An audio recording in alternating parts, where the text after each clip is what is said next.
Akkuma kanaan dura waggoota 27 dabre keessa Oromoon gochoota suukanneessaa alagaan irratti raawwatamaa turetti arrallee gochoonni sanirra hammaatu kan yeroo 4 kiiloo keessa bulchaan biyyattii waliigalaa Oromoo tahuu wajjiin gocha hammeenyummaa garaa nama raasu irratti hojjetamaa akka jiru hin dagatinaa.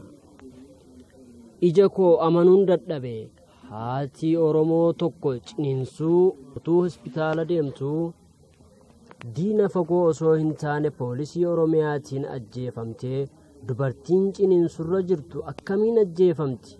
Akkamitti poolisiin Oromiyaa lubbuu lama wal faana galaafata?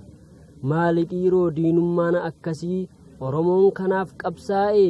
Haati Oromoo waggaa 2 dura reeffa ilma sherra teessee galanni ishee kana ta'e dhiigni ilmaan Oromoo irreecha irratti dhangala'e bu'aan isaa dubartii ciniinsurra jirtu ajjeesudha. Aangoon 4 kiiloo dubartii ciniinsurra jirtu ajjeesutti ajaja. Adde Biraanee Maammoo haadha Oromoo hundaati. Namni dubartii irraa dhalate hunduu gocha suukanneessaa fi bineensummaa kana balaaleffachuu qaba.